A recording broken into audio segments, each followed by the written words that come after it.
All right, welcome back here to the OMM Podcast on YouTube and Spotify. Get over there, like and subscribe, please. Appreciate all your support. Got an interview coming up here now with the man, Big John McGrael, down there in Orlando, Florida at Kissimmee Muscle World Gym. So the place where the world comes to train. So, and he's also getting ready to let go on one iron coming up a week from tomorrow on Sunday. So get on his, go check it out. But here's the interview. Had a lot of laughs, talk about bodybuilding, life, the journey. So here we go. Hope everyone likes it, and look forward to hearing what you got to say. All right. Peace. This meeting is being recorded. Awesome.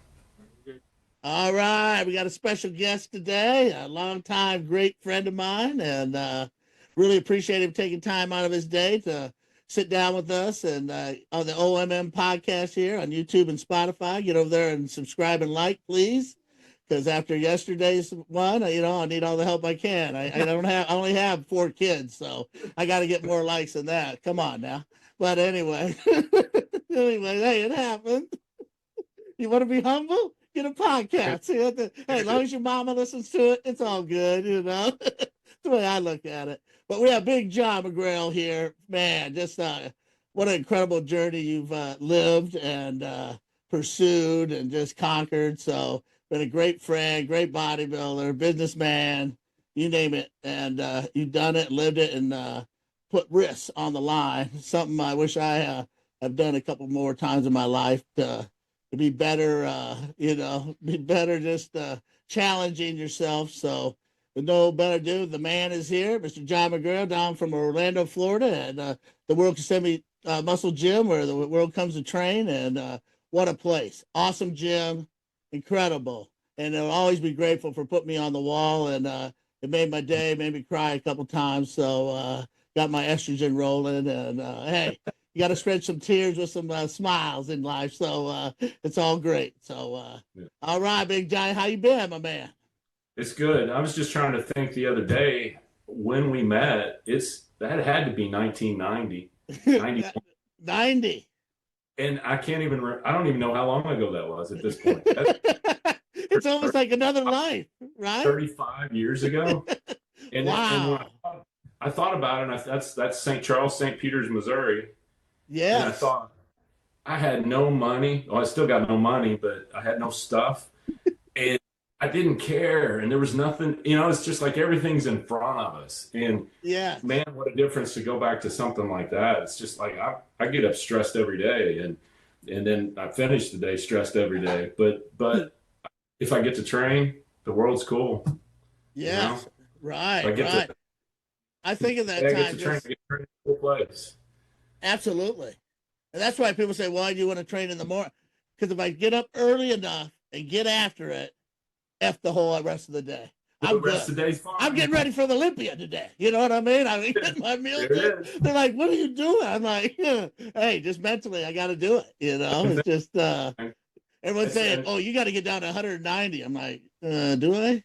You know what I mean? Do I? Don't. I know it'd be better, Based on this Pittsburgh Pro, maybe you don't.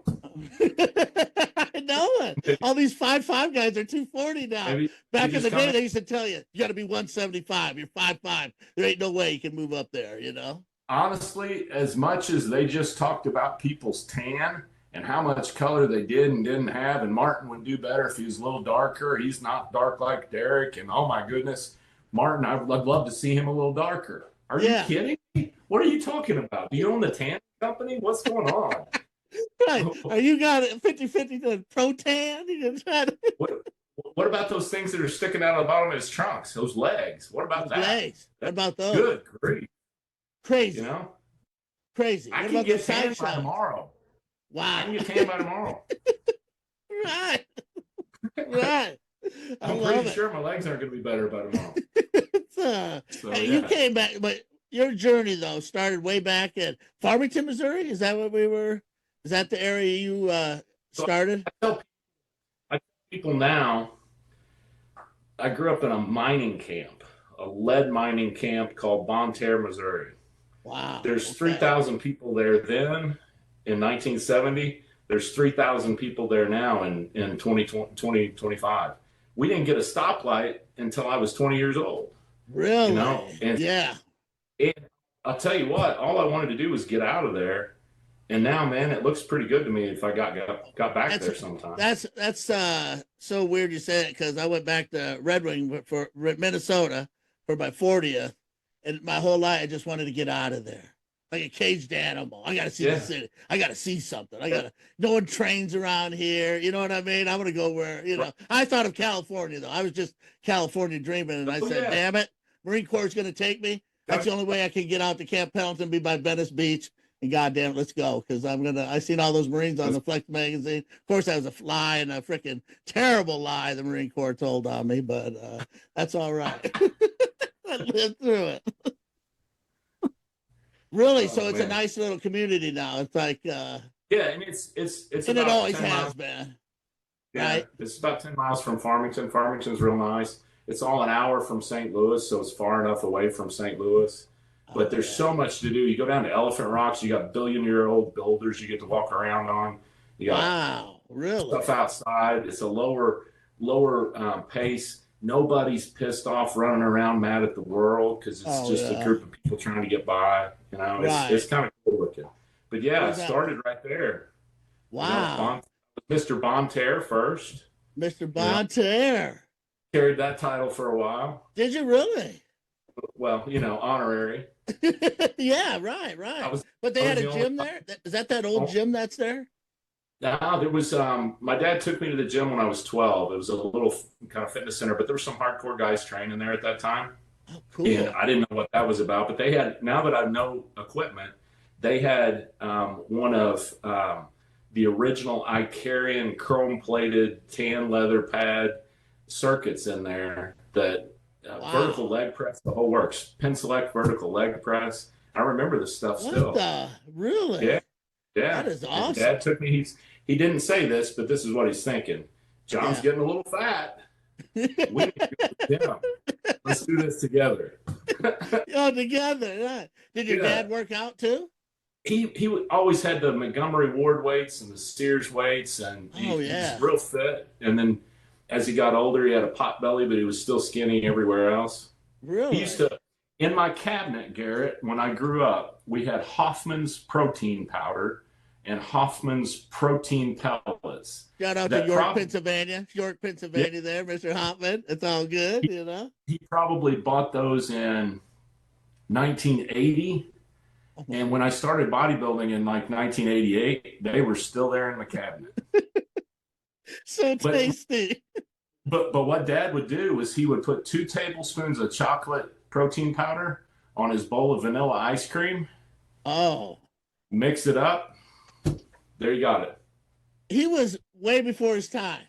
Now I see everybody mixing everything with protein. He was way before his time, So that's how you made your protein. That's right. That sounds delicious. I try to do different things with protein. You know what I mean? Just to get protein down. And then I heard Jay Cutler, all he did for that 2001 Olympia was drink Diet Mountain Dew, shovel egg whites and protein drink. Now he'd mix his protein powder with Diet Mountain Dew and shove it down and go to it.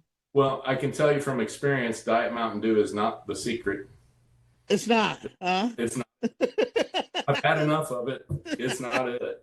It's not it. It's not it. And I remember Nasser once saying to me, the secret, everything he'd pick up to drink, he'd point at me. It's the secret, you know what I mean? But had a couple quick little times with him, and that's the only thing, he'd be always the secret. There was no secret. I sat next to Nasser at the border states. Oh, this has got to be 2002. Oh, yes. His shoulder sat right here in my chair in front of me. And so I was, the whole time, and his shoulder was no longer round. It was triangular shaped.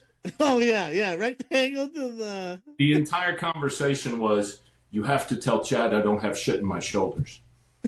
I'm like, Nasser, it's obvious there's something in your shoulder. It's right here in my face the whole night.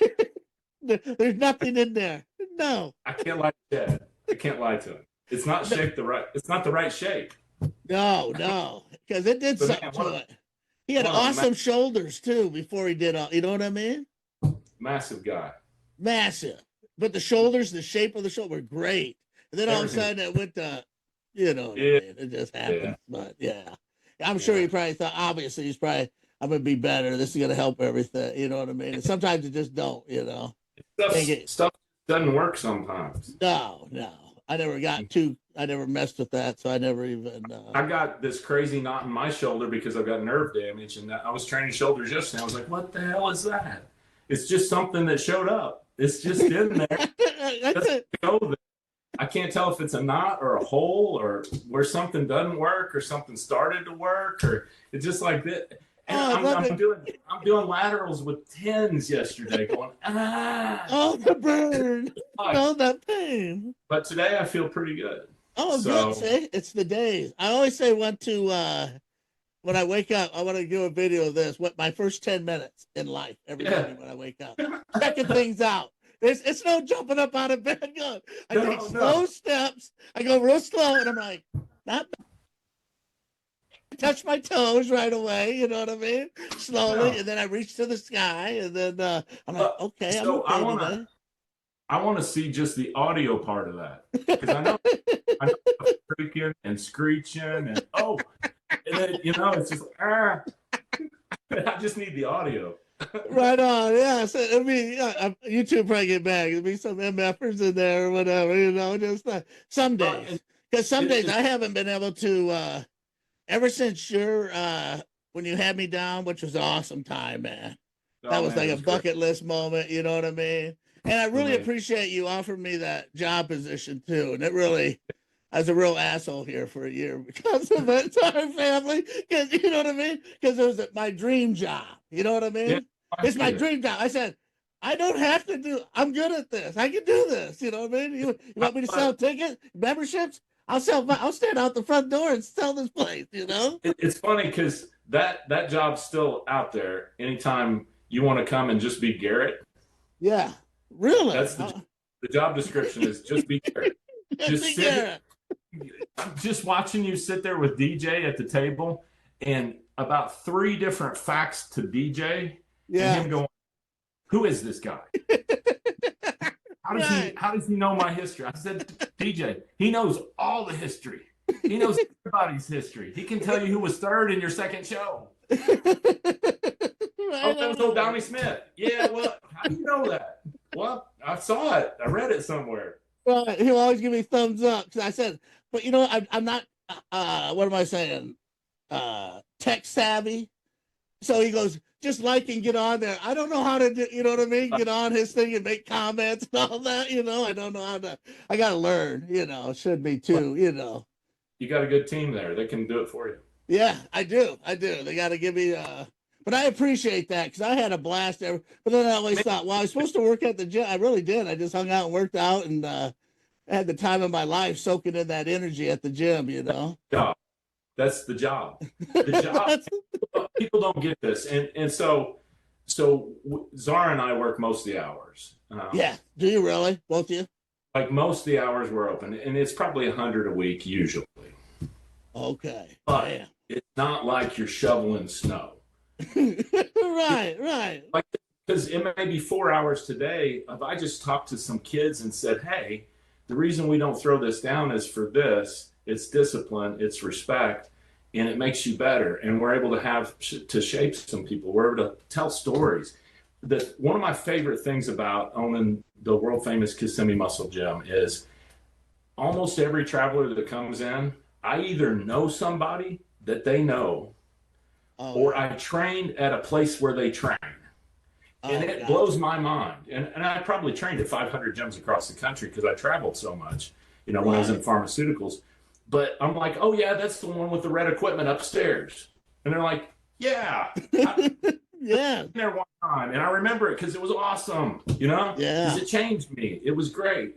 And so if we can do that and provide people with, I had a great workout in your place today, man, that makes everything worth it, Yeah, for sure.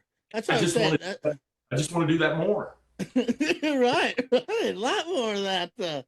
And now you got, what is it? You calling it the eye, the thing you're having on. we're doing one iron, and we're going to do it starting next Sunday. Once a month, we're just going to open up the gym. Wow. And for me, it's real simple. I like lifting weights, Right. and Right. you like lifting weights, Yeah. and that's all we need in common. The Right rest on. of it's just nonsense. If you want to come train, let's train and talk about training. Yeah. Just connect.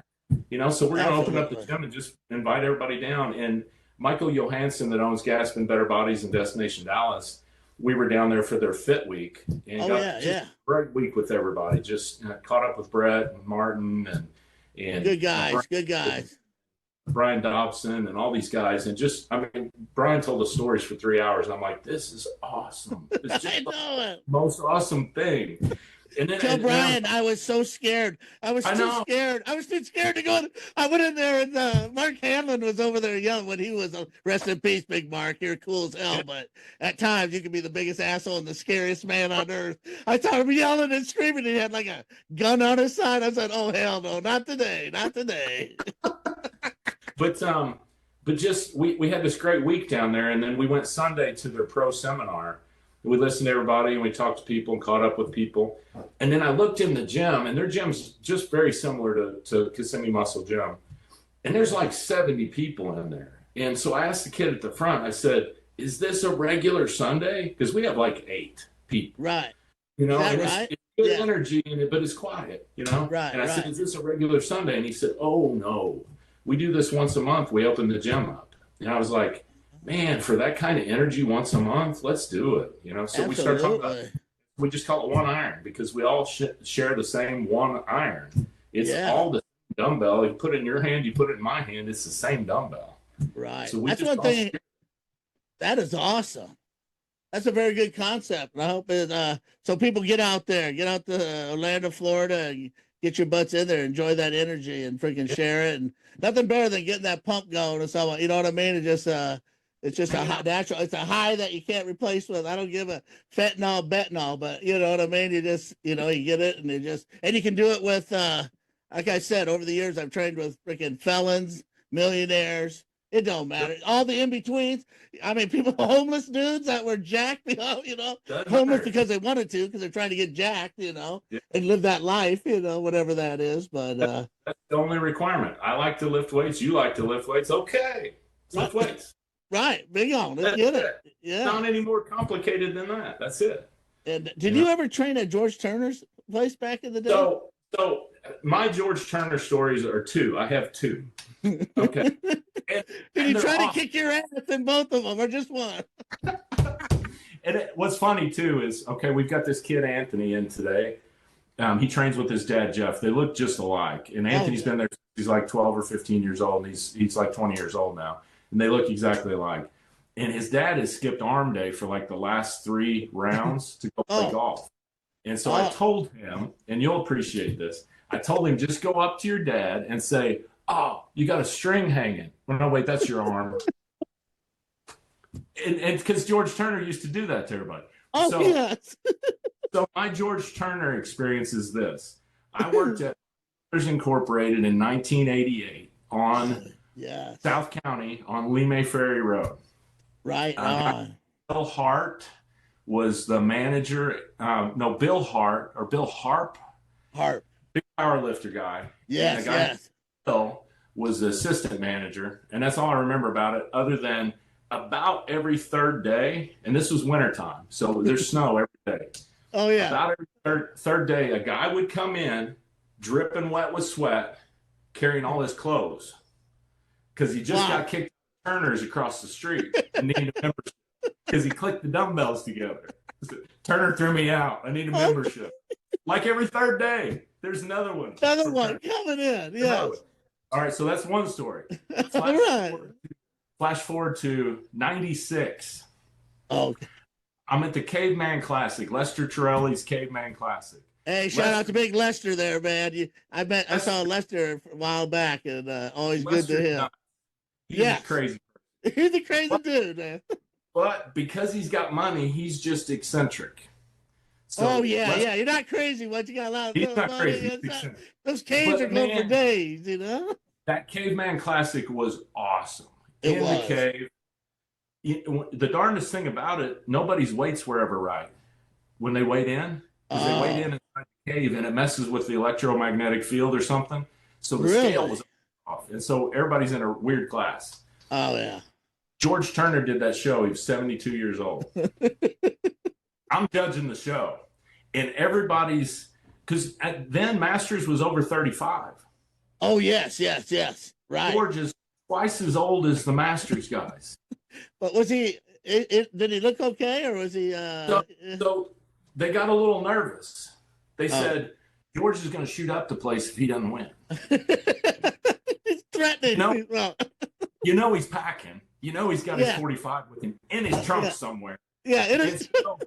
So they went over to one of the trophies, and they took the plaque off the bottom of the trophy, and they made a new class for him. And I don't remember what they called it, but it was the gym owner over 70, crazy guy, Masters or something. And so I remember this distinctly because George comes out in a pair of Wayfarer sunglasses. Oh, yeah. Full blown. Bad to the bone. Bad to the bone. Pure classic physique, posing. Really? All the stuff, just eating it up. And he wins the whatever class they decided to let him win. Let him be. But it was awesome. He didn't shoot anybody. It was great. It was cool. It was good. He won. He didn't want to beat up there. Yeah, my George Turner, he'd come there because I worked for Greg Tuck, at Physique World. The only reason I worked there because I wanted to watch. I shut up. I didn't say shit. I walked around. I was just in heaven, just seeing people lifting up crazy weight because there's some monsters in there getting after it. Great gym. And then Tommy Vargo would come in once in a while, all 5 foot 215, just wheels for days, I got one Tom Vargas story. I'll save it for after. Okay, yeah. Tommy, he showed me what little intensity is about. He got after it, when it was time. I heard he runs marathons now or something, but we'll get to him. But George, he said, introduced me. This is the biggest, nicest guy I know, and he goes, "Well, he looks like the nicest." He just always digging. Always digging. And then I was squatting, so I had the pleasure of George taking me through a set of squats. You know what I mean? Him and he sat there, and I did probably 15 reps. He goes, "Now do one right and get 20. Get your ass down." And I was like, "What?" I was like, and I thought I was burying him. You know what I mean? Get down. And then you would superset steep decline sit-ups in between the squats, something crazy. And then go do like rib cage dumbbell pullovers with 120s, yank my weak ass up in the air. Well, I'll tell you, every time somebody's complaining about work, "Oh man, my job," I tell them, I'll tell you what George Turner used to tell people: you need to quit that fucking job, get serious about this bodybuilding. You need to quit now. And he also gave me some good advice.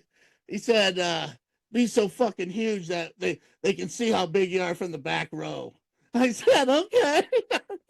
That's good. Hey, that's pretty good advice, But Turner's, it's funny, down in Flat River, for about 10 years, there was a property on the side of 67 Highway that had a George Turner sign sitting there in the backyard. And if I'd have known, that thing would be hanging in my gym right now. Right. That would be a freaking class. It's all those guys.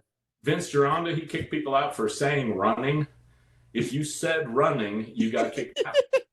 It was in his rules. If you mentioned running, it's like, okay. But they're also working at North, at Physique World up there.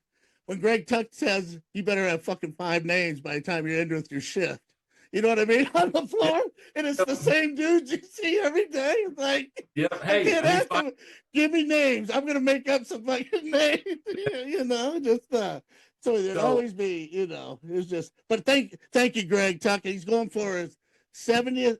He's over 70 now. So he's going for the Masters Nationals. So he'll win the over 40, over 50, over 60. He has a chance to win over 70 hands down because 40 years of winning the Masters Nationals is incredible.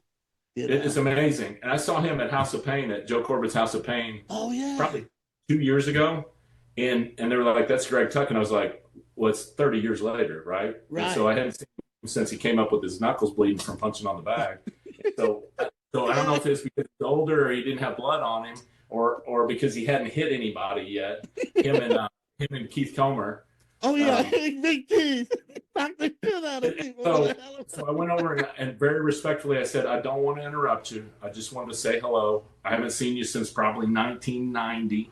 Yeah. Bless you. And he's number one, he didn't hit me, so that was good. Always good.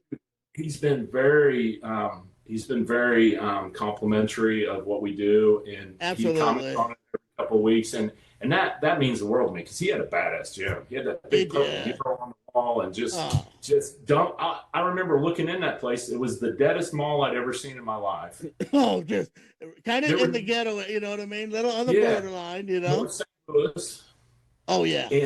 And I remember looking in there, and the dumbbells just kept going. Like they just kept going and kept going. And I was like, who needs this many dumbbells? And now I realize you can't have enough dumbbells. You can't have enough. You can't have enough. You can't have enough. No. And he had awesome equipment. I mean, it was good stuff. Oh, man. You know what I mean? And Cliff Coons was there, you know, being the manager. You know, he managed the place a lot. So them two together, they were Cliff was crazy too. I followed Cliff all the time. Tremendous position. Yeah, lifetime drug-free, insane. The weights he used back, and he was a protege. He's a little crazy himself, because anyone that's a protege of George Turner, that let him train him. You know what I mean? Just to get. But I'll tell you what. And I've had, and people will cite some stories. So when we had the last Olympia with us in 2023, we had probably 200 athletes from Brazil. They signed up before, they paid for everything before they came. It was Integral Medica and Max Titanium supplements. Their whole teams came. Oh, yeah. And so, generally speaking, our Brazilian guests, and it's our third biggest group of people that visit us. Really? UK is number 1, Canada's number 2, and Brazil is number 3. Brazil's really come up in the last couple of years because there's a lot of folks moving to Florida. Okay. But they tend to be so big in their language and their personalities, and they get so excited that sometimes they forget to put their things away. But it's just because they're excited. And so, when it came for the Olympia, I was like, be prepared. We're going to have like 200 folks too excited to put their stuff away. Yeah. And Garret, I've never seen a more respectful group of people put their stuff back.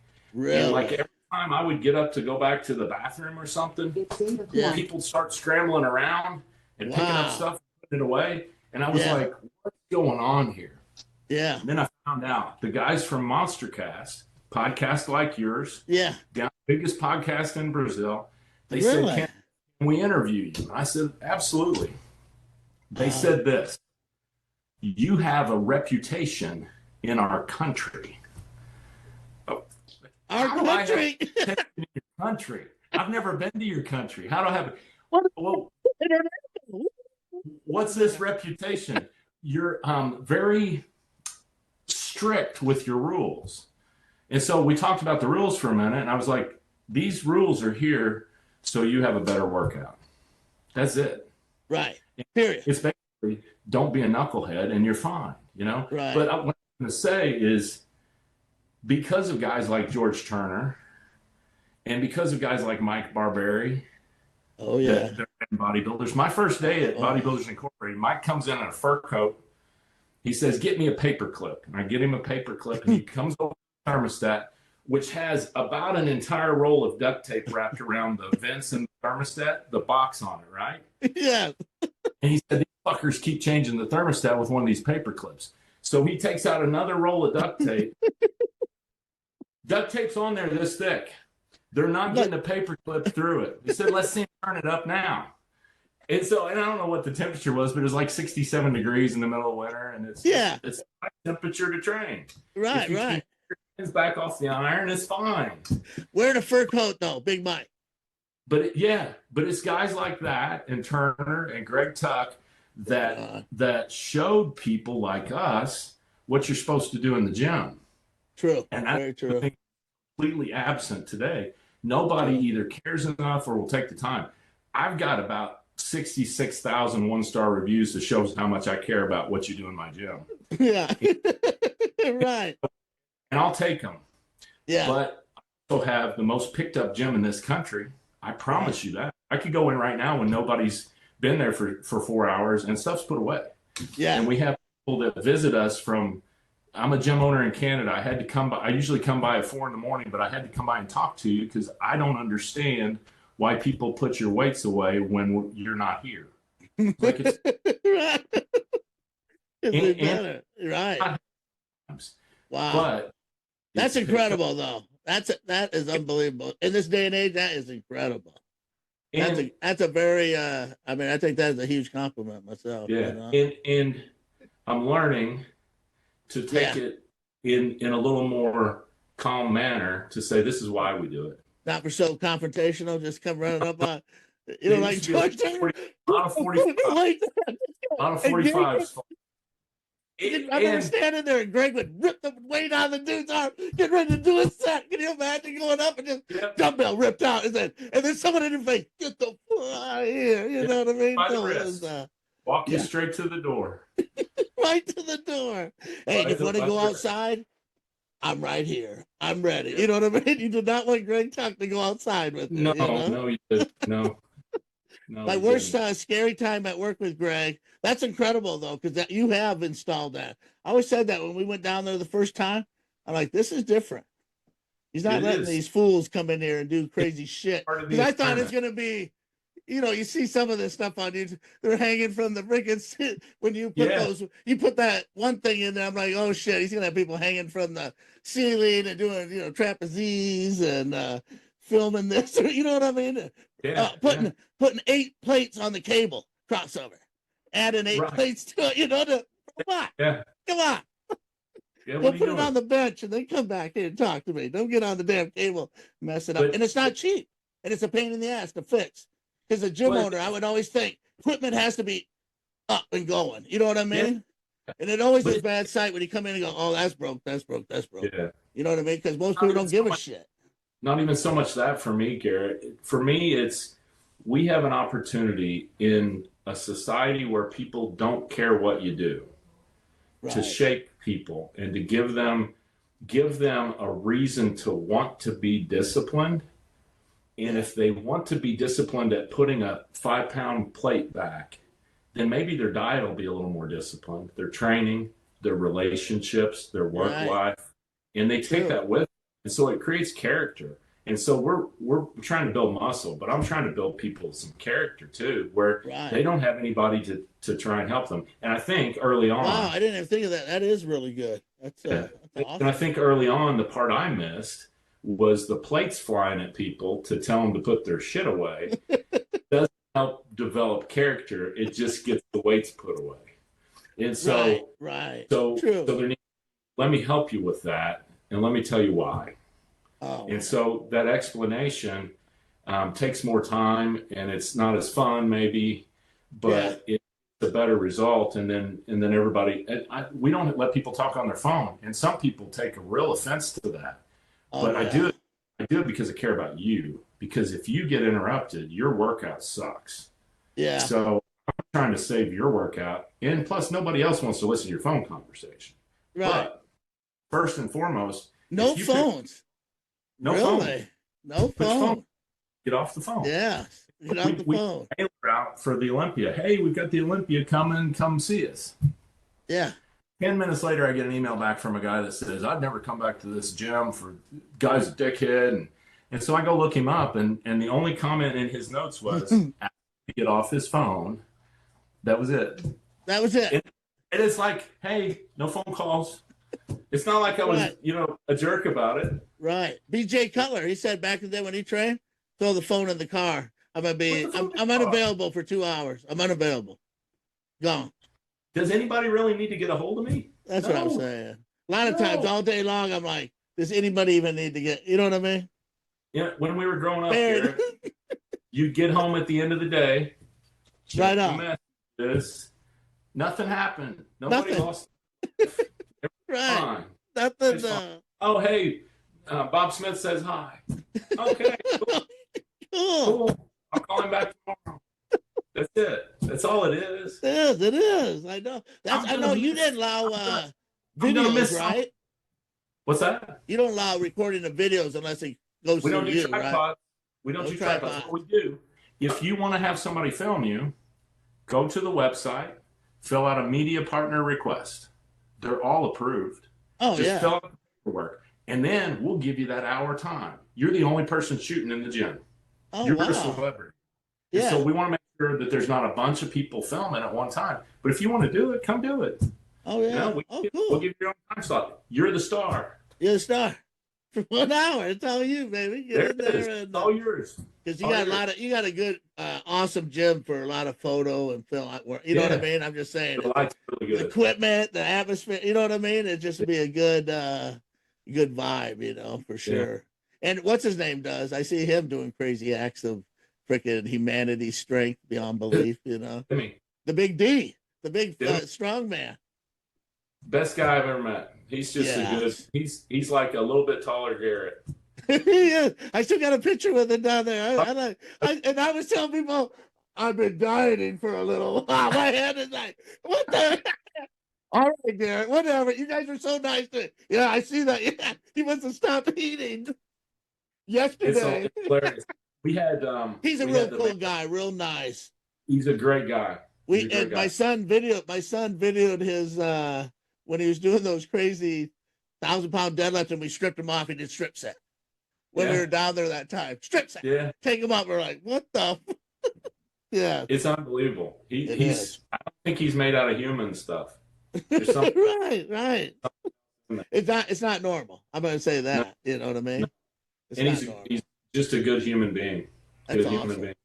Yeah, I know, that's I we're talking, know you guys have been good friends, and he's been there a couple times. When you need somebody. We're talking about Dimitar Sabatinov, American deadlift record holder, 1,031. He pulls 1,200 in the gym all the time, like consistently. And then does these acts of like neck bridges and snapping his body up. I said, if I tried that, I'm done. No, I want to leave the living room here. somebody come get me. Somebody come get me. Yeah. 911. It's 3 numbers. That's it. That's it. No, It's crazy. It's funny. I was going to say a minute ago when you're talking about getting up in the mornings, when we travel, and we had a couple car accidents in the last couple of years too. Have you really? Not only we were sitting at a light, and it's totally my fault. I'll tell you why it's my fault. Because I just finished my 2009 Corvette Z06. Oh, yeah. And it was just exactly how I wanted it. And instead of just being happy with it and driving it, I was like, hey, there's a 1980 Corvette for sale. Maybe I should go look at it too. And then so Zara said, yeah, you should. You should have everything you want. And I'm like, that's not what I was looking for the answer. But so we go look at it. I offer the guy like half of what he's asking for it. And he's like, sure. What? And so we pull out of there, pull up to a stoplight. We're talking. Kid has a seizure behind us, hits us full speed at the stoplight. Tows the car. Knocks us both unconscious. I woke up and I was like, why is the car off? What are we doing? And really? Then, like the wheels facing the wrong direction. And we ended up at Vero Beach down here in Florida on the side of the road for like 6 hours. Because I was like, I don't know how you get home from here. Wow. Uber's not coming. Right. Who do we know? Well, my sister, but she's probably asleep. And so it's like, it was the worst thing. But so we're pretty banged up. So you were talking about getting up in the morning. Yeah. Every time we get out of the car, it's like 15 minutes to get straight up and get the legs facing the right way. And then okay, here we go. It's like, I'm great now. I'm good. we got here on time. I'm sorry we're 20 minutes late. It took us 20 to get out of the car. Someone said that when you move, it almost looks like you're going backwards. I'm like, what the hell's happening? I'd like to go back in time a little bit, maybe. But Right. Come on now. That's so how was down in Texas when you guys went down to man, it was awesome. Branch Warren? Was he around, Big Branch, or was he We had several conversations with Branch, and really it's cool. So Zara, my fiance, She grew up in London. Beyonce, nice. I like to hear that. That's cool. Thank you. Congratulations, you guys. Thank Sweet girl. Every time, She's unbelievable. amazing. She's amazing. And she grew up in London, and so she automatically sounds smarter than everybody you know. Right. Because she's got the British accent. It's like, Yeah. I feel language dumb all the time. And which what's funny is I can't even speak English, and now I got English. No, it's real English. But so when Dorian was here with us, we hung out with Dorian Yates like the whole time, and somebody pulls out in front of me in traffic, and I yelled, "What's that Muppet doing?" And he said, "Did he just call him a Muppet?" I said, "Yeah, I'm half English now. I'd have to be." But Zara grew up. She grew up rescuing horses and breeding Shiloh shepherds, and so she kind of like on a farm, and so when she was first here, like the second part of when she was here in the U.S., she worked in the Arabian Nights show. It's like the medieval times show. Yes, so she yes. She did all the trick stuff on the horses, like standing on the horse, and just crazy horse stuff. Crazy stuff, yeah, like gymnastics on a horse. Crazy. And she's not a great big person, and so these great big horses, and she just handles them beautifully. And so before we go to Texas, we're like, we got to figure out a way to talk to Branch to see if we can go out to Branch's ranch and see the horses. And so we're talking to Branch at the show, and he's like, thank you for coming out to the show, and we're glad to have you here at the show. And how Branch talks. And someone said they would love to see me and Branch have a conversation and put subtitles underneath while we talk to each other. That's what Zara said. She said, I didn't understand a word he just said. And I was like, I was with him the whole time, and it was English. It was. I'm with him, but he doesn't talk real loud, and so but we had a great interaction with Branch. And at one point, I said, I'm trying to figure out how to get you to invite us to your ranch without just saying, will you invite us to your ranch? And I like steak. Yeah, because Zara, really misses the horses, and she would just absolutely love that part. And so he's like, I think we can make that happen. And so we'll probably head back down here in a few weeks or a couple months and try to hook up with them. But those guys are great. We've been working with them for a long time with Wicked Cats. He's just real cool. I met him for the first time all these years. Yeah. I used to see him at Metro, down there when I was there in the 90s, and he was winning everything as a teenager. What I mean? They go, there's a freaky teenagers over there. I'm like, that's a teenager? You know what I mean? It was like that, like, okay, that's bodybuilding. You know what I mean? Yeah. And that's where Ronnie was in there when, Ronnie wasn't all jacked up, but he still was 260 pounds of lean muscle. Still seeing leg striations going through the sweat. You know what I mean? Walking around like, well, who's that? And then, of course, I didn't know Keith Whitley had passed away years ago. I didn't know. Yes, years ago. But I remember Saturday mornings meeting Keith at Austin's gym in Dallas, Texas, carrying a gallon jug of milk. Coming in. A gallon of orange juice. Orange juice. Yeah, and then going, I'll take him. I'm going to take him when he pointed at me. I'll take him for the deadlift champ. I'm like, all right. Hey. I was pumped. You know what I mean? Oh, Fuck. I almost hyperventilate because I'm thinking, Keith Whitley just picked, you know what I mean? Everyone else in the world didn't give two shits. But to me, it was just like, I just went Star Search and this stuff it said, come on up. It's your turn. But Keith, he had to be massive in person, didn't he? I never met him. Oh, yeah. Real big. Almost like football massive. Like, you know what I mean? He was like, he got up to 320. You know what I mean? Yeah. He was one of the first to get up there 300 and some pounds. And he was the strength coach at, before he died, he was a strength coach at, I can't remember what professional football team he was with. Oh, sure. He was with a college, and then he was very smart, like Elliot Dar, you know what I mean?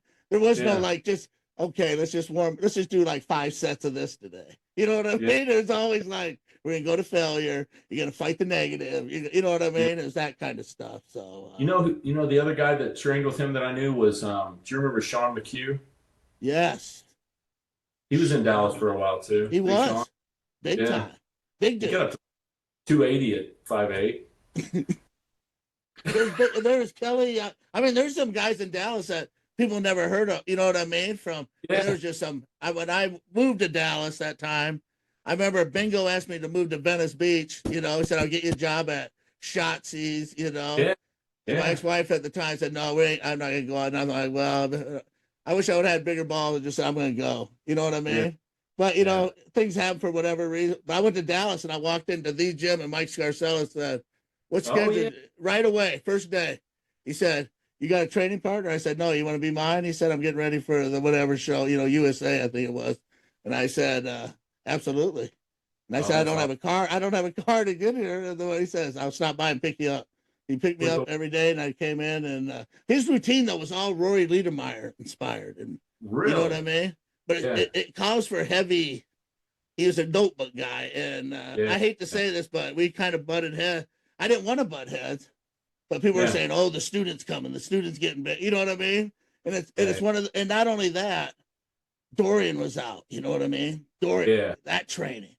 I didn't want, I know Dorian kept up, notes, and I did keep some notes. I had, I wish I would have kept them. I had like 15 years of, what I did every day, training, how I felt. You know what I mean? It's all, and I look back at it and I'm like, why are you fat? And then I look back and I'm like, oh, you ate this, that. Oh, I see you skipped two. And I'm talking, this is just regular training days. I was not getting ready for nothing. I was just life, I had when I did junior nationals in 96, I had that training journal. That's the only time I kept a training journal, and it made me better. And because I would remember, I'd get towards the end of the day, I'd add up my protein. I was supposed to be having 400 protein a day. And I get to the end of the day, I'm at like, how am I at 250? And then I'd have to catch up to get the rest of my protein in, but it really kept me accountable. And I'd say, if you look at my bodybuilding career, that year when I got to the heart of the Midwest 3 weeks out, that's when Craig Chambers came down afterwards. That's Poteet was in the heavyweights. One of the Poteet. Yeah, Tanya's boyfriend or husband, right? Yeah. And then Bobby Smith won the light heavies. And really? What about Brian? What's his name? Dawkins? So Brian was a juniors with me, and so, but I think he was already qualified, so he didn't have to qualify at that show. But when I remember when Bobby got on the scale, everybody's like, "Oh, that guy won," and I'm thinking because I knew what shape I was in, and I was about 210. Oh, and I'm thinking, good shape. I won the Missouri last year at 198, so I'm 12 pounds up. I'm thinking, wait till I take this off. I take it off and it's silent. Nobody says a word about anything. And, nothing. And it occurs to me that, and I realize this now, I had at that time one of those physiques that in the gym looked good, but on stage something weird happened to where you're like, what the hell is that? Because it just on the stage it transformed more than it was, and so it ended up being a 1 point, which is a very good thing. Yeah, no, it was bodybuilding. It saved me, and it covered a lot of my mistakes. Because I get on stage and they'd be like, "What?" The structure was just so good that it covered a lot of me not training right or me not training heavy enough or whatever it would be. And so Bobby won that overall a 1 point decision. Really? Oh, we lost you, man. We'll get back. This meeting is being recorded. Uh-oh. We good? All right. Hey. Oh. Hang on. We got this. If something didn't break, it wouldn't be right. Right. I know it. I don't know what to do. When you said Dorian, when he was there for the whole week during the like 10 days with us. Wow. And so I got his blood and guts here.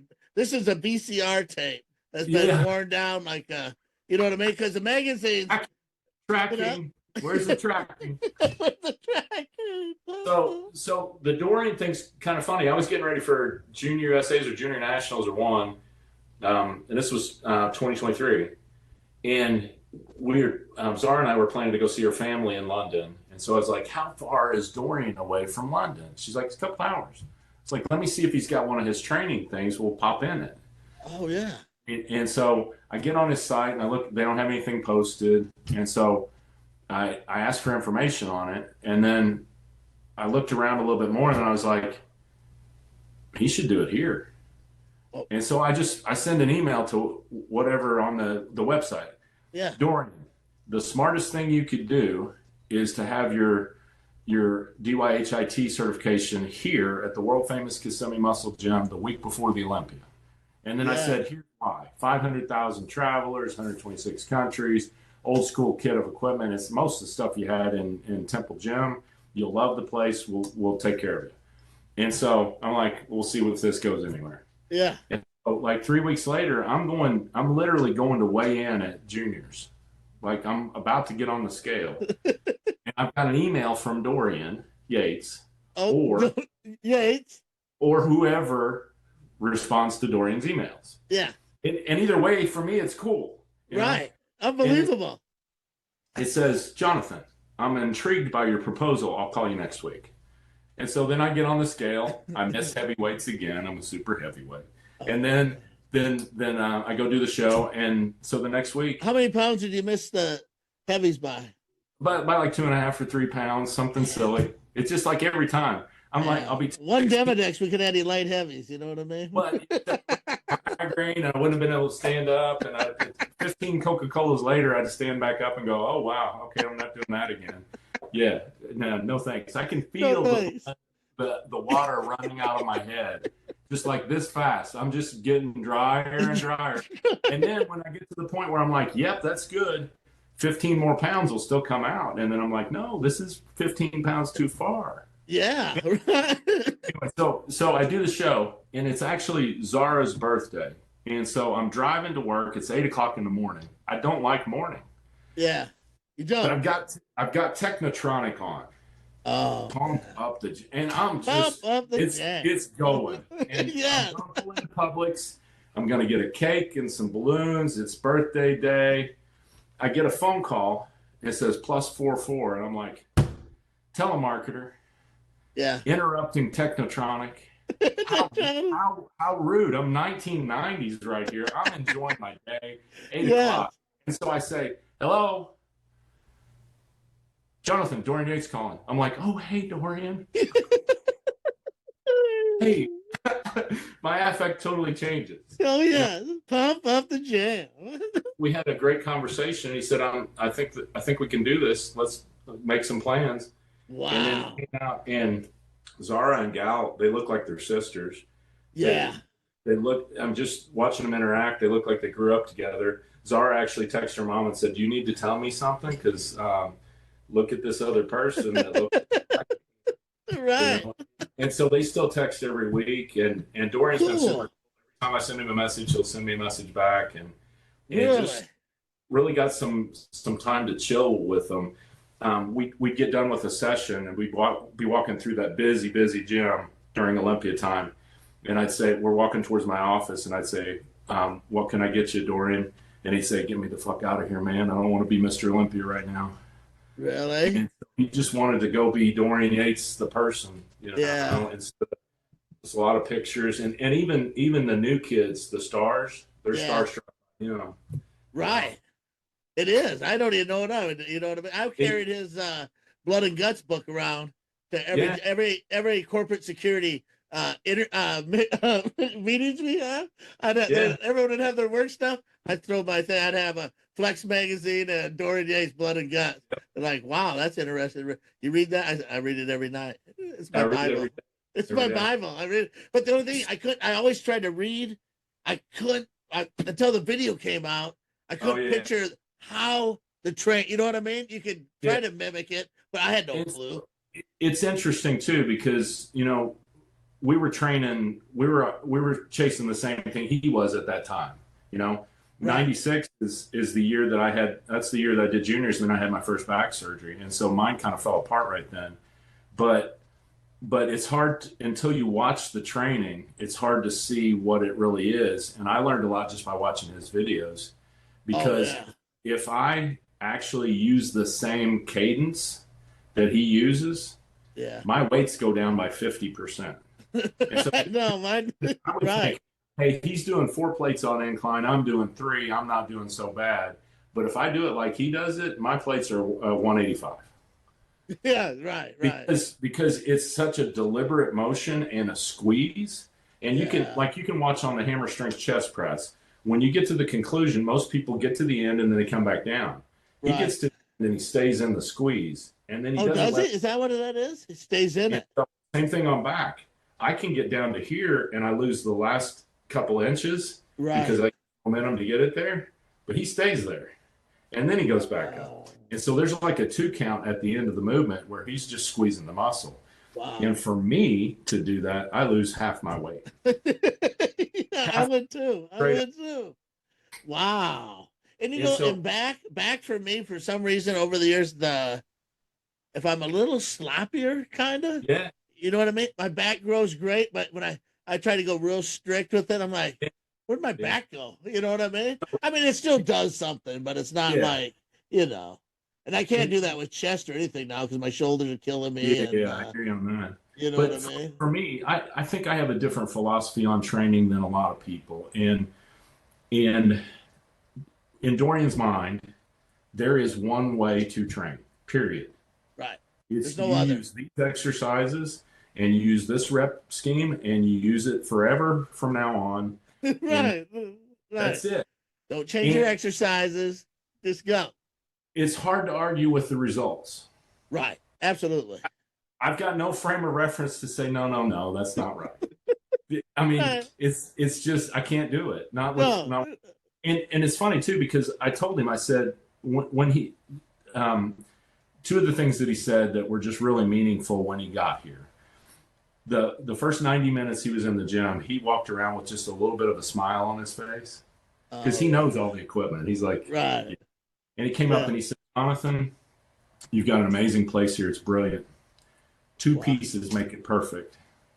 He said a Nautilus Gen 1 bicep, Nautilus Gen 1 tricep, and it's perfect. And at that point, I already tuned him out. Yeah. Because I saw Nautilus Gen 1 tricep the day before somewhere, and I'm trying to think of where I saw it. Oh, yeah. So he left. This was a Friday. He left. I made a couple calls. At noon the next day, Saturday, they rolled in the Nautilus Gen 1 tricep to put in the gym. He came in an hour later, and I said, come here. Walked him to the back, and he said, wait a minute, this wasn't here yesterday. And I said, no, but you asked for it. And then he said, where's the bicep? I was like, well, the bicep's in Sedalia. I'm going to have to go get it first. So we went to Sedalia to get the other piece. I did not know Sedalia had a full of that gym that went out. They got crazy equipment out there. Yeah. It was a university or something. Oh, was it really? Wow. Yeah, they had a full set of the blue. We got 2 pieces out of there. But the other thing that he said, I said, each week since you confirmed you're coming, I got a little bit bigger pit in my stomach because I knew what I'm going to have to do. Right. And he said, yeah, because you're training with Dorian Yates. Like you're training with Dorian Yates. I mean, I get nervous as it is, because I got big time. But I said up until this week, and then it's a lot of pressure. And he said, why? There's nothing you can do to impress me. Okay. And he didn't mean that in any kind of mean way, but it's like, what am I going to do to try and impress Dorian Yates? Right. I mean, what would I do? Fan of a big lat spread, hey, baby. Come on. Yeah. Hey, look at this. No. That's been there. I left that behind. Right. But but it was, for me, it wasn't that. It was any given day, I can't train because something hurts, Right, and so I didn't want one of those 4 days to be, well, I can't do legs today with you because whatever happened last night while I was asleep. I can't go. I know it. I can't move today. And Zara had a herniated disc like 2 weeks before, and I know you've seen this leg extension of her. Dorian screaming at her, Chris Cormier screaming at her on the other side, and she just keeps going. And finally, I think he got bored. And he's like, okay, enough. Because she wasn't going to stop. It was just going to keep going from now on. That was one of the best videos right there. It was fantastic. Crazy. And so the other thing from Dorian, whatever I did my top set with, and I was in pretty good shape when he was there. It was probably looked great. Whatever I did my top set with, he would pick it up and do one more rep than me with the same weight.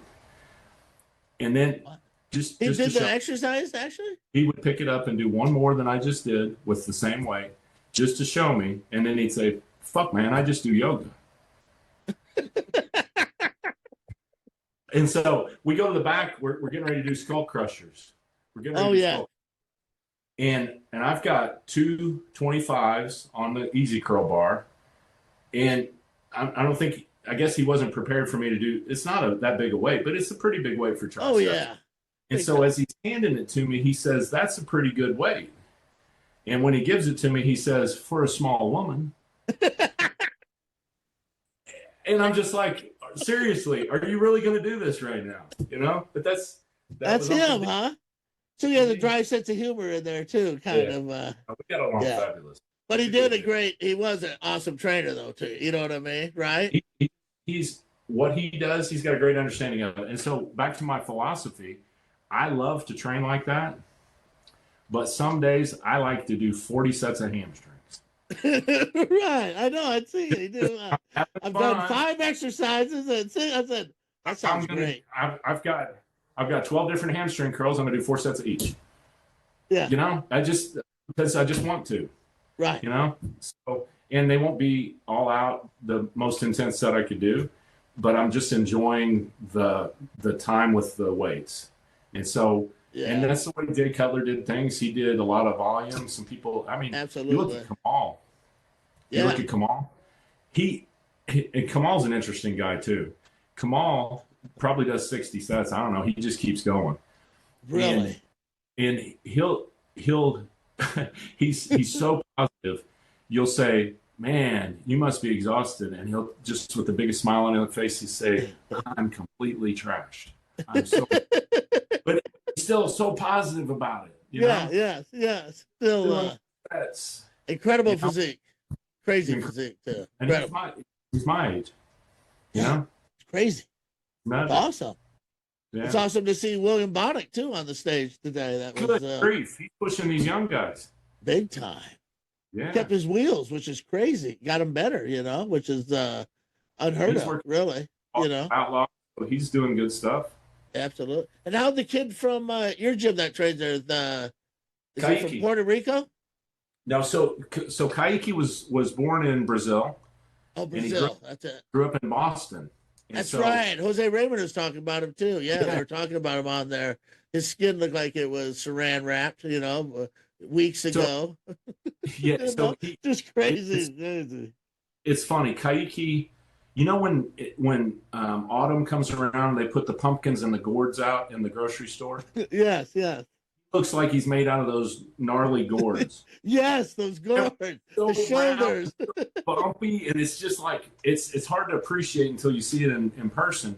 But my favorite thing about Kaique is every day's Christmas for Kaique. He's so excited about being a bodybuilder and getting to do what he loves. And every day. Yeah. You know, when he's having a hard day. That gives me a little goosebumps. That's a good feeling right there. You know what I mean? So he's a good kid. He is. Good. And I think he's probably 3rd or 4th in this show. His first. It's a deep lineup. It's deep. It's a scare. Yeah. I mean, these guys are getting crazy. These classic dudes are off the chain too. You know what I mean? Yeah. Even though back in the day they mixed, they said, why don't they mix? You know, like you'd have your Mohammed McCoway. I'm going way back there. Oh yeah. Or you'd have Lita Brada, of course, and Sean Ray mixing in with the big boys. Mixing it all up. But I understand why they have classic now and stuff because it's awesome. I think they're getting bigger. They are getting bigger. Come on now. You know what I mean? Mike Sommerfeld trained with us for about a month. And what about the wheels on Mike? What's those wheels look like? I'm pretty close. 3 years ago, I took a picture with him, and this is the funniest thing. So I'm walking through the gym. Mike has just come in for the next couple of days or whatever. I said, hey, let's grab a picture when you get a chance. And he goes, shirts off?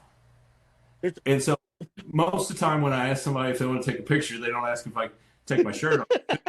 And so I thought it was shirts off. I competed the day before. I did the amateur Olympics. So I was like, sure. And so we take this picture with shirts off, and I swear I look like I'm enormous next to Mike Sommerfeld. Yeah. But doesn't translate to the stage anymore. My enormous in the gym doesn't translate to enormous on the stage anymore. It's just the age of my waist and the age, you know, Same just here. everything's not as I full know. as Yeah, I bet it would expose me to. I've got I've got the opposite effect. I look better in the gym, and then when I get to the stage, I'm always very, But you know what? A lot of people are that way. Most of the time. You know what I mean? It's a very gift, like you said. And back in the day, you know, you said you still have it because your ability to keep your waist small like that allowed you to compete. You know what I mean? Even now, you know, a couple of years ago and shit. Yeah. So that's what did you. Mine basically look like you know what I mean? Just have to get like Jimmy Quinn, vascular heart, and come out and say, "I don't give a fuck." You know what I mean? Here I am. You know.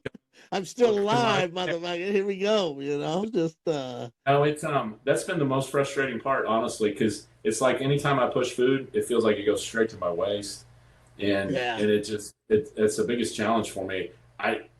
Fortunately, we've got some better shirts now because now I can eat and still walk back to the bathroom. I'm not self-conscious because I can cover up a little bit better. Really? Yeah. It's literally I'd eat and I'm like, man, I feel like it's horrible. Really? So what kind of meal? Just your meals you always ate before, or just just everything works slower than it used to, you know? Right. I noticed that. I gotta watch I even stopped took a few weeks, didn't eat no red meat, just tried to eat, you know. And basically only tried to eat 100 grams of protein a day. I didn't even eat you know what I mean? I had a protein shake and just to but my ass I gained 12 pounds, but of course. because I replaced everything with potatoes, green beans, and carrots. It made like a soup, but I ate that soup, big ass bowl of soup 3-4 times a day, and I just freaking all those carbs. It was, you know what I mean? Older now, and no matter how many metformin my doctor tells me to shove down my throat, it still didn't help. Yeah, it didn't help. It didn't work. It didn't work like it was supposed to. No, doctor always want me to have metformin. You gotta have metformin. You gotta have metformin. Why is that? Why do they always want you metformin? Physicians want to prescribe. They want to prescribe stuff. They do. They make some money, right? That's what they want to do. Because you were in that biz, you know. I tell you, I did pharmaceuticals for 20 years, and there's some days that frightened me.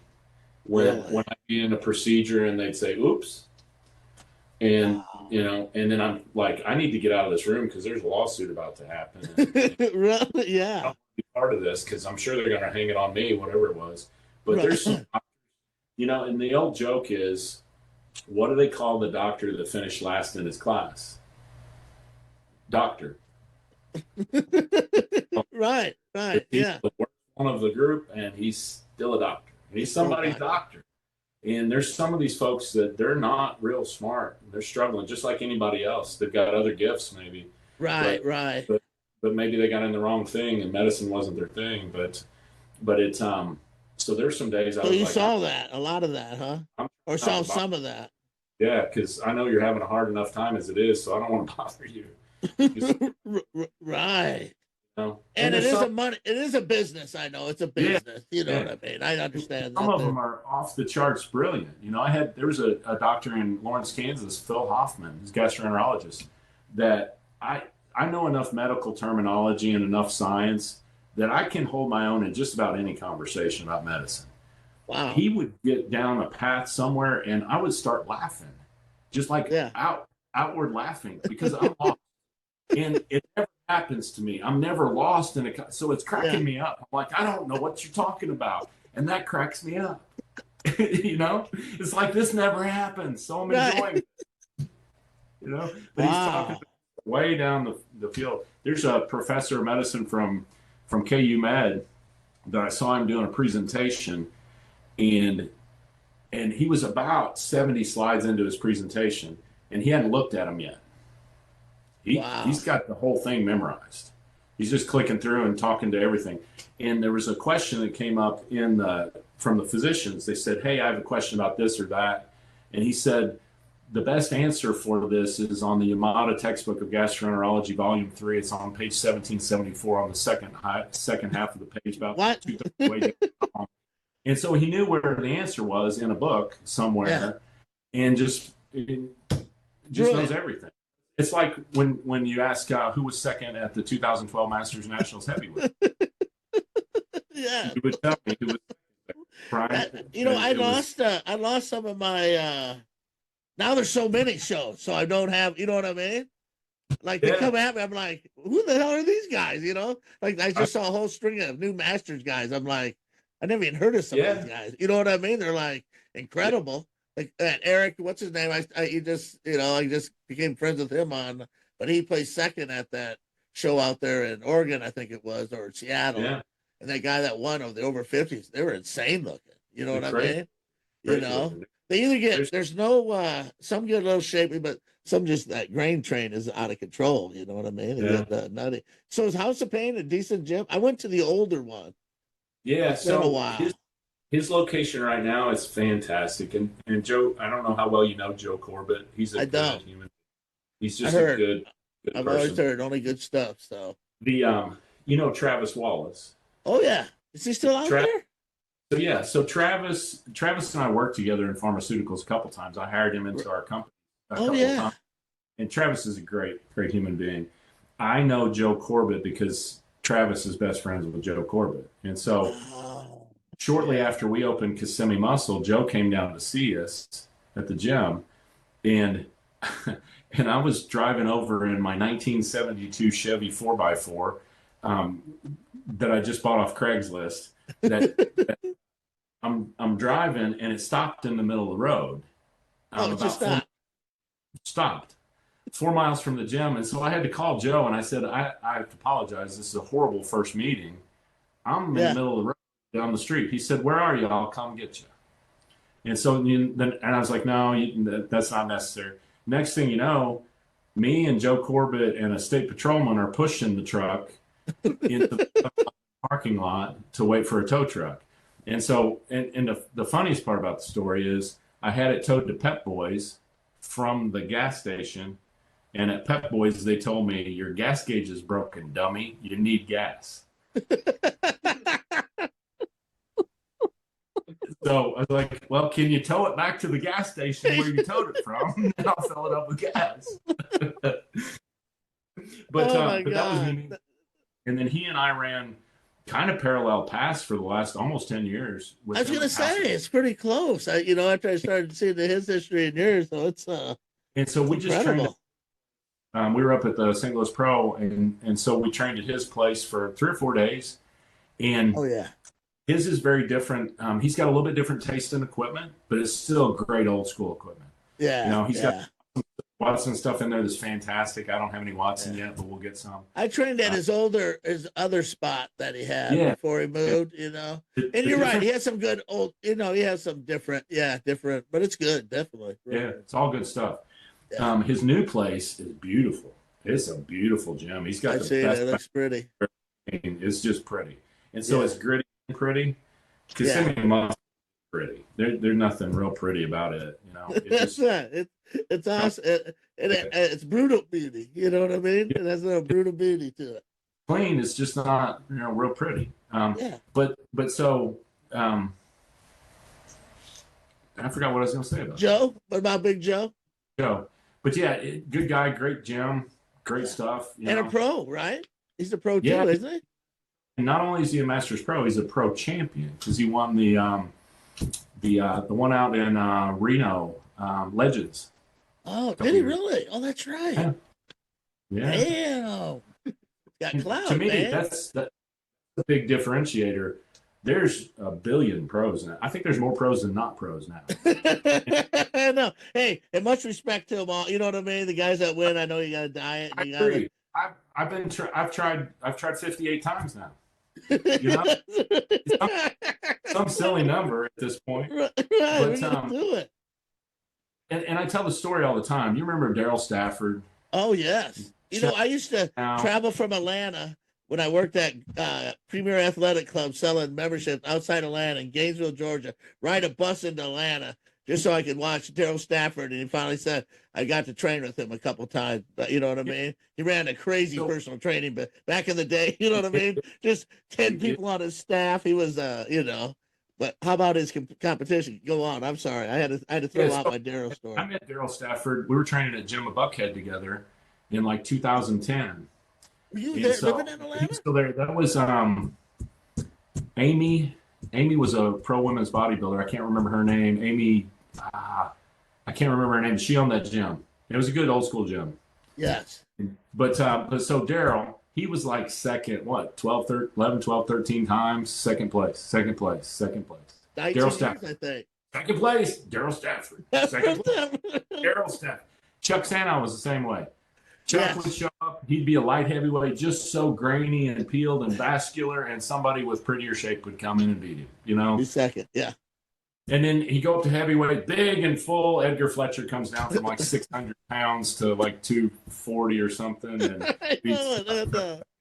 And so, but I used to Dexter Jackson beat him too that one year when he did the North America. Yeah. Chuck gets crazy peeled, and I was like, here's Dexter. Oh, I decided to weigh 185 today. Okay. Okay. Thanks, Dexter. But what I respected about that was they just kept getting better and better and better and Absolutely. better. Yeah. And then Daryl looked incredible though. You know what I mean? Made it across the finish line, you know. They got right. And I used to tell that story all the time. And then I realized that's me. I've done that a lot now too. Second place. Right. Place to the overall winner. Here you go. Which is incredible, though. Still, you know what I mean? In the past 4 years, well, thank you. In the past 4 years, I've gone back and forth between doing Masters, Nationals, or North America. I'm going to go do juniors. I want to compete against the kids, and then I'll go get second in the kids, and then I go to Masters. That's right. In the Masters, and all these, and so and the reason I'm so banged up now is because after I did those 4 shows 3 years ago, I got pissed. And I said, that's it. I'm going to do serious all year long. And so I got to where I was doing rack pulls with 495 for 10, 11, 12 reps. Right after that show, like 6 weeks after the show, and everything's crazy. And I completely screwed up my T-spine at this point because of that. Because I got no business, Garrett, doing that kind of weight. No. But or the time you had me do hacks and superset those hacks before I got on the plane. Thanks, buddy. Got on there. I'm like, I'm paralyzed. I can't move. My leg. Sean was like, "What's wrong? What's wrong?" My legs are getting more painful as I went every hour in the air. I'm like, "Oh shit." But thank you. When I got home, I'm like, "Oh yeah, that's what they needed. Though. They needed that, you know."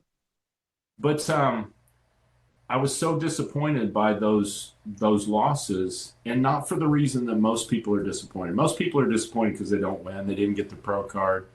I was disappointed with what my pictures looked like to such a degree that I wouldn't have been happy if I'd won anyway. I'd have said, that's ridiculous.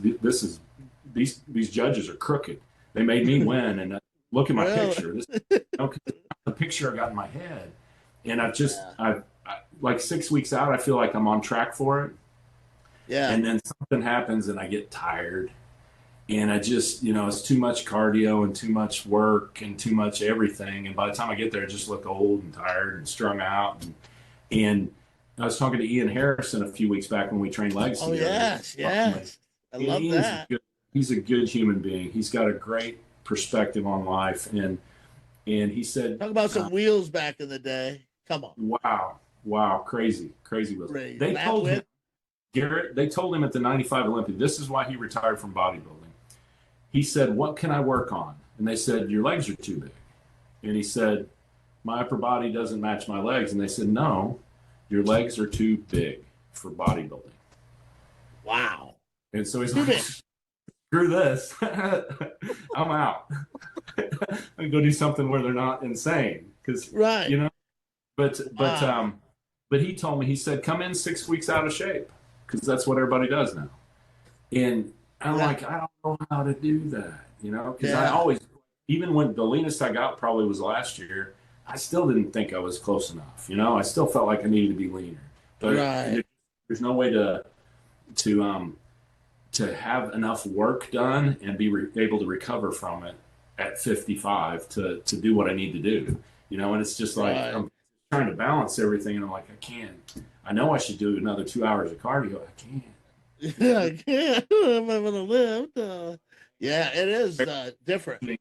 As it is, But you So, looked great when I came down there and had those pictures. You were so full and hard, and I appreciate that. that was at I can't remember what show that was. That was the Olympia Amateur. Olympic Amateur. Yeah. Yeah. His waist was tight, back was full, and it looked fresh. You know what I mean? It looked fresh right And there. so, Weren't you just eating shrimp and yeah, not a lot. shrimp? Not much. 1,200 calories a day. Oh yeah, 1,200 calories. So, But hey, we're gonna have to wrap this up, Big J. We gotta do it again. let's do it. We should. We do it. You know what I mean? Keep in touch, and it's nice to see you Thank and you. talk with you because nobody talks like this to me. You know what I mean? This is Oh man, this made my night. You know, my year. You know. we could talk for about 3 days straight.